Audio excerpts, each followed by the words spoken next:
Позвонишь мне, если пациенты закончатся. Все. Спасибо. Давай. До свидания.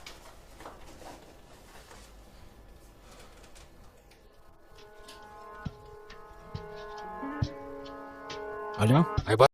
Из-за блокировки платформы полная серия доступна по ссылке в первом комментарии. Priorité numéro un. Mais juste au moment où je pensais que tout espoir était perdu, une lumière faible est apparue dans le lointain. Nous avons trébuché vers elle à moitié aveugle et à moitié gelé, jusqu'à ce que nous atteignions enfin la petite cabane aperçue auparavant. Avec ces bouffées de fumée qui s'élevaient toujours dans le vent rude, nichées dans une clairière, avec les quelques forces qui me restaient, j'ai frappé à la porte aussi fort que possible et je me suis effondré dessus. Maintenant, qui pourrait, oh Harold, apporter de l'eau bouillante et des couverts tout de suite? Un couple âgé et gentil nous a accueillis. Ils étaient si aimables de nous permettre d'enlever nos vêtements gelés, de nous baigner dans l'eau qu'ils ont tirée pour nous et de nous asseoir près du feu avec une nouvelle paire de vêtements et leur offrant une soupe chaude et des couvertures pour nous envelopper. Nous nous sommes blottis ensemble dans la chaleur. Mes sentiments de colère et de frustration ont commencé à bouillir. Comment ont-ils pu faire ça? J'espère qu'ils viennent dehors. Il y a plus de gens dehors? Nous devons aller les chercher. Non, ne te dérange pas, c'est ma belle-mère et mon mari inutiles. Ils nous ont laissé là pour geler. Tu dis un mensonge. Pourquoi ferais-tu une chose aussi horrible? Je savais que Becky était toujours comme ça, mais Lucia, pas moyen qu'il nous ferait ça. Attends une seconde. Becky, ce nom me dit quelque chose. Est-ce la dame avec une fine silhouette, les lèvres pincées et sérieuses tout le temps? Porte-t-elle des lunettes pourpres et une taupe sur l'aide sa lèvre spéa? La même. Comment la connaissez-vous? Elle a l'habitude de parcourir ces régions, mais c'est bizarre de faire une telle chose pendant cette période où les tempêtes de neige sont abondantes. En fait, je ne l'ai jamais vue dans ces parages pendant cette période de l'année. Maintenant, chérie, s'il te plaît, dis-nous comment tu la connais. Je suis sa belle-fille. Nous sommes venus de Floride parce qu'elle n'avait jamais vu son petit-fils Freddy depuis sa naissance. Je voulais vraiment qu'ils se lient d'amitié et se connaissent, mais Anne semblait désintéressée, même après que nous soyons venus de si loin. Freddy était blotti contre moi, endormi dans mes bras, avec un sourire sur son visage. Dieu merci, il allait bien. Dieu merci, il était en sécurité. Comment son petit corps a survécu tout cela? Encore un mystère pour moi. Mais plus je le regardais, plus je devenais frustré par son père, inutile, et sa grand-mère. Elle est magnifique. Cela nous fait pleurer de savoir que cela se produit. Vous voyez, nous n'avons pas d'enfants. Nous ne pouvions pas en avoir. Alors nous avons décidé de venir vivre sur les montagnes. C'est la vie que nous avons toujours voulu, mais nous ne pouvons pas combler les lacunes dans nos cœurs. Donc, entendre que quelqu'un qui a la chance d'avoir un tel petit enfant a choisi d'être négligent est quelque chose que nous ne pouvons pas pardonner. Tu sais, j'ai toujours eu un drôle de pressentiment à propos de Becky, je te l'ai dit, Harold. Cette femme n'est pas normale dans sa tête. J'ai crié après eux leur disant d'attendre pour nous, mais ils ont juste continué à aller de l'avant. Ils m'entendaient, mais ils choisissaient de ne pas m'écouter. Pourquoi aurait-il fait ça? Parfois, nous ne savons pas pourquoi les gens font les mauvaises choses qu'ils font. Tout ce que nous pouvons faire, c'est faire de notre mieux. Nous avons continué à converser le reste de la soirée, et aussi en colère que je fusse. Avec le stade où je me fais cheveux merger parce que je savais que Lucien et moi étions exécutés. Le matin est venu et il semblait que la tempête de neige se soit calmée. J'ai cherché sur divers sites web pour trouver des rapports météorologiques indiquant que c'était maintenant sûr de se déplacer dans la ville. Et la ville. J'ai échangé des coordonnées avec Georgina et Harold, les remerciant pour tout l'amour et les soins qu'ils nous ont montrés. Il n'y a pas besoin de nous remercier. Nous avons juste fait ce qui était juste. N'importe qui, avec la moitié d'un cœur, aurait fait la même chose.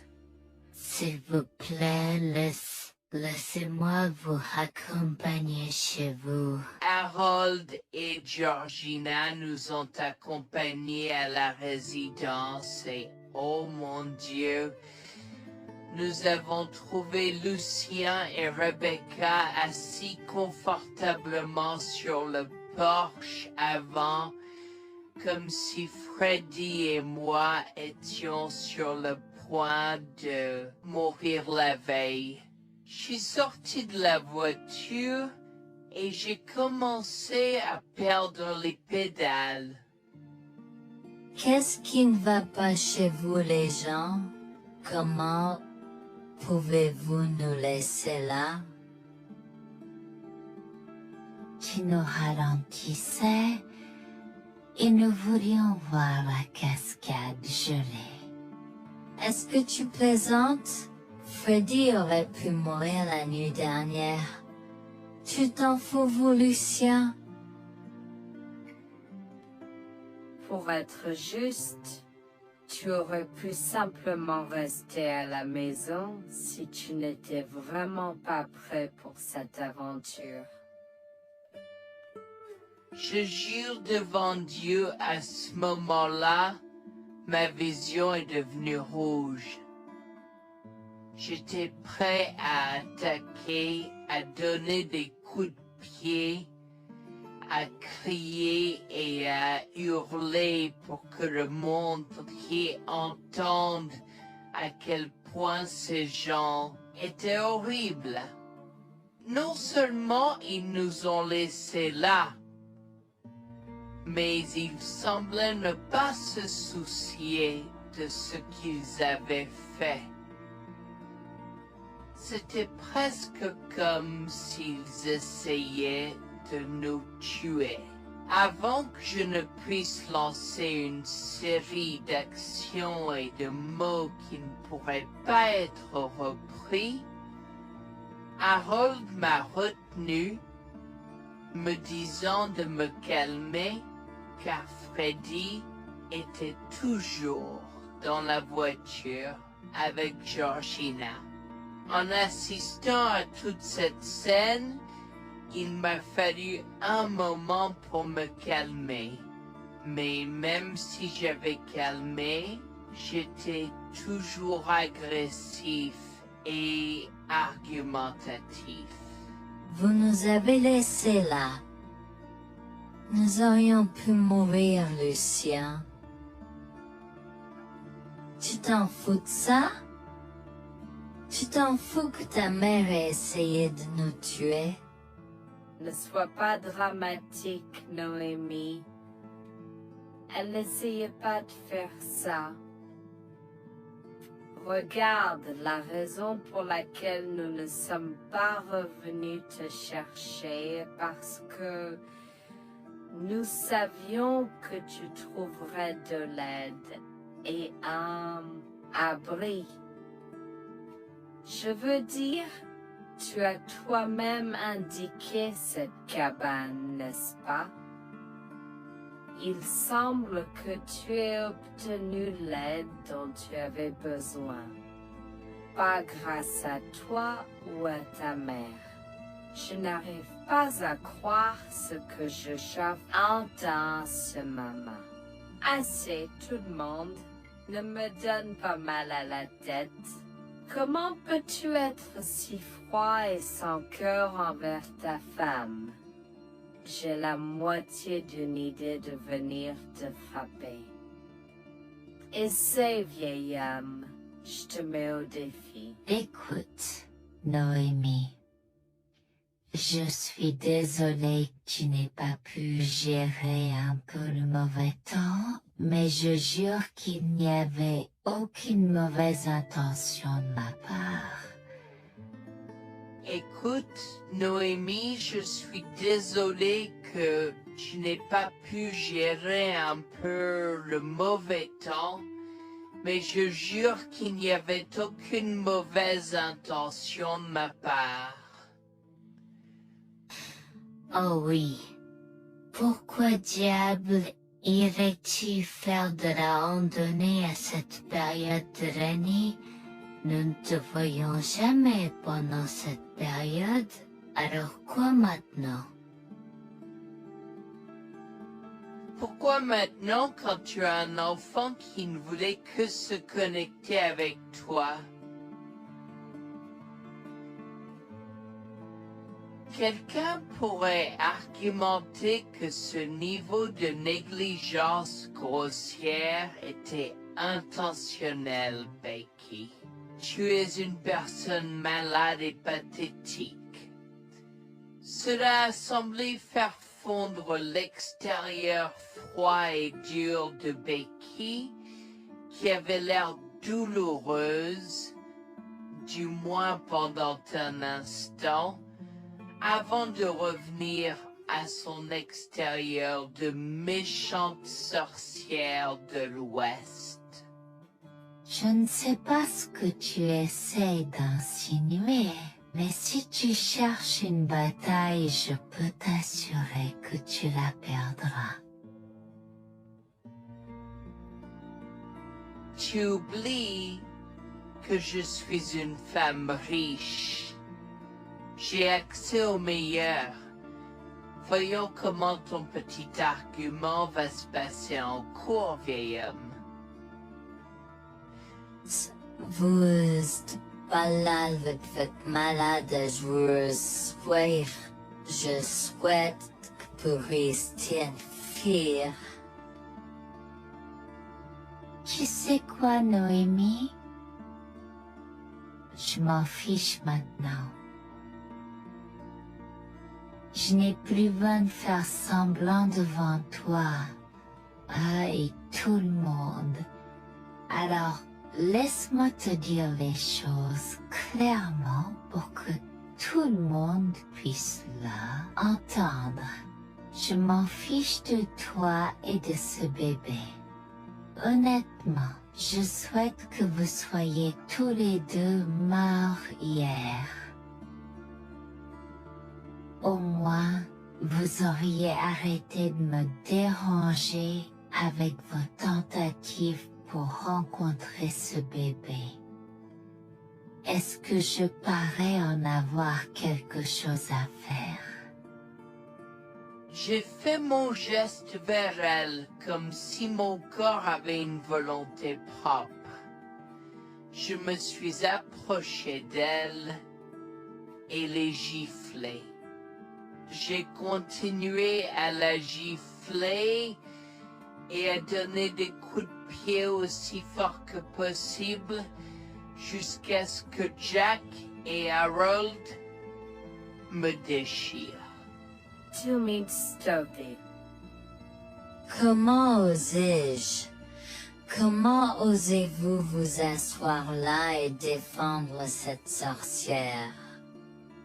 Elle l'avait mérité. Toi, je vais te poursuivre en justice. Comment oses-tu me mettre les mains dessus? Elle ne voulait évidemment pas cela. Regardez, il semble que les tensions soient élevées en ce moment.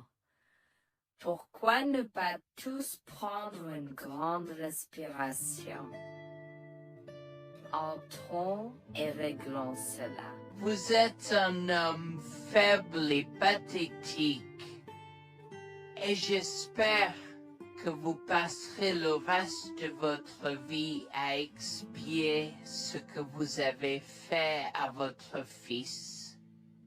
Avant que Jack ne puisse répondre, je lui ai craché au visage avant de rentrer à l'intérieur, de prendre Freddy et ses affaires, et de monter dans la voiture avec Georgina et Freddy. Maman, j'ai peur. Que se passe? Quoi tu combattu, grand-mère? Chérie, je suis vraiment désolée que tu aies dû voir ça. Les choses sont beaucoup plus compliquées ici et je ne veux pas te mentir. Mais je crains que tu ne sois un peu trop jeune pour comprendre. Mais pour l'instant, je suis désolée de devoir te dire que pour l'instant, il semble que grand-mère et papa ne veulent pas de nous ici.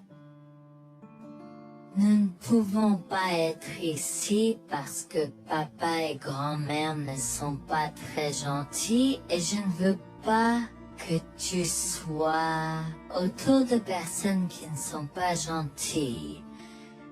Mais Georgina et Harold sont gentils, n'est-ce pas? Oui, j'aime Georgina et Harold. Harold et Georgina peuvent-ils être mes grands-parents? Oh mon Dieu, mon petit enfant, tu me fais pleurer. Bien sûr, je peux être ta grand-mère? Oh mon Dieu, mon petit enfant, tu me fais pleurer. Bien sûr, je peux être ta grand-mère.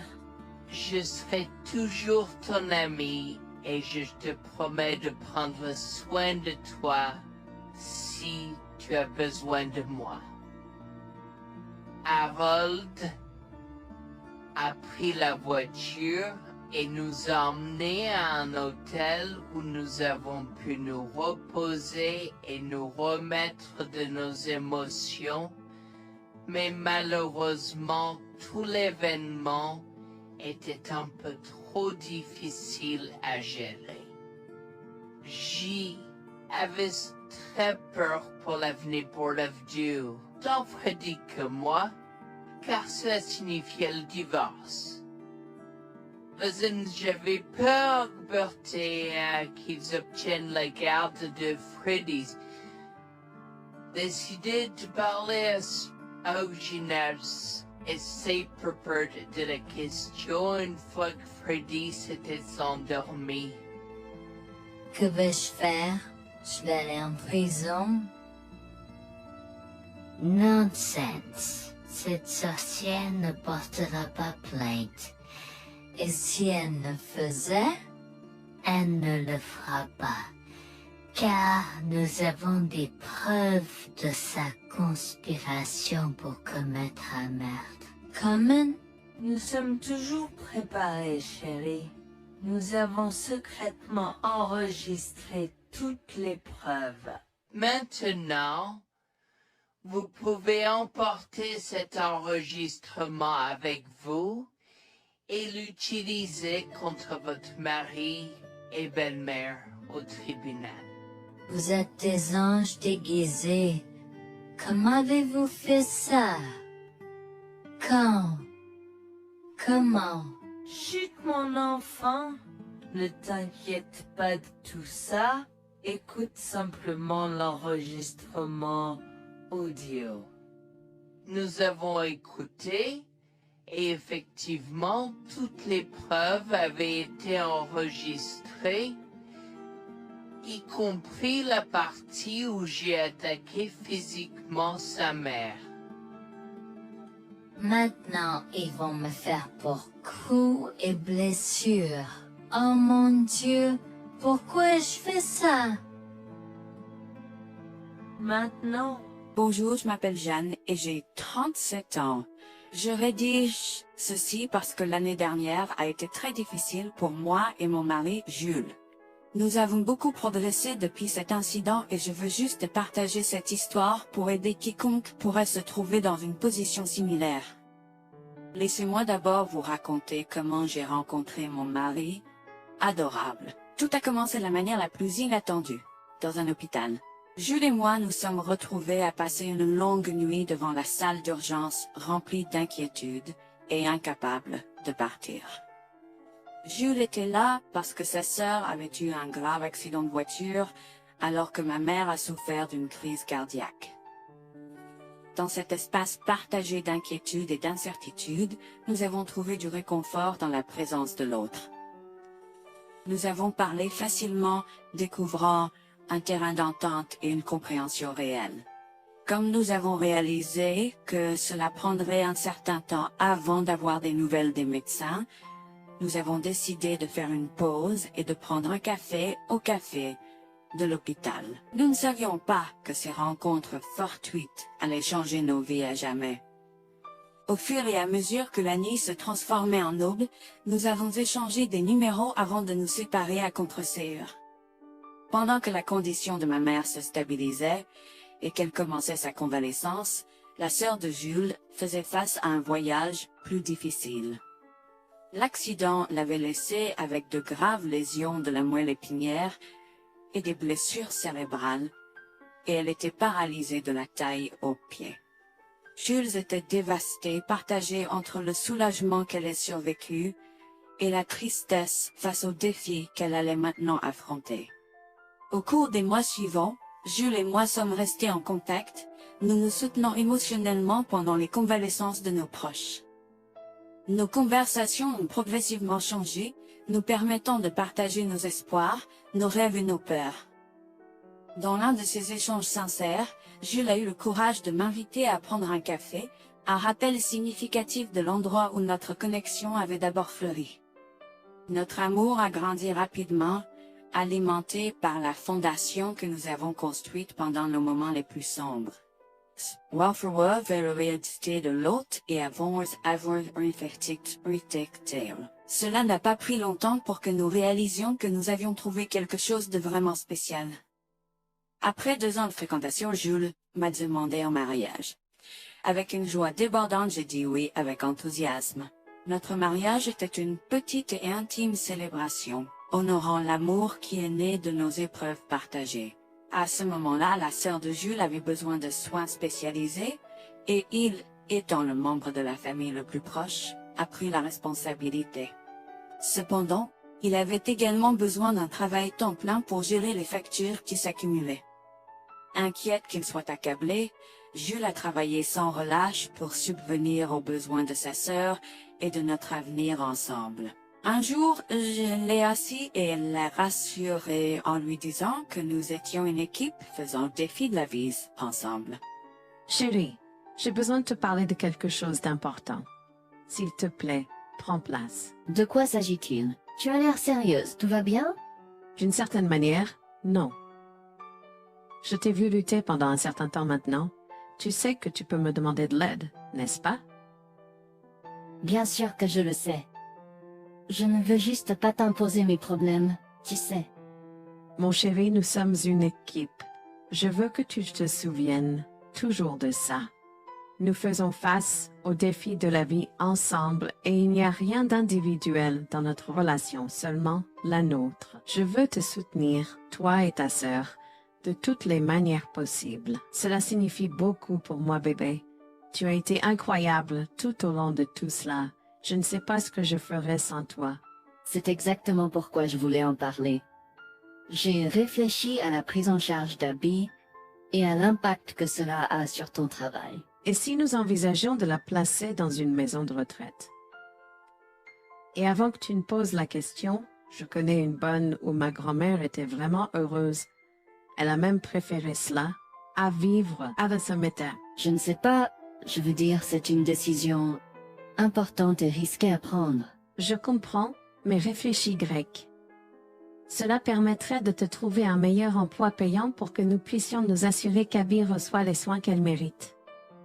Nous pouvons la visiter régulièrement et être toujours là pour elle.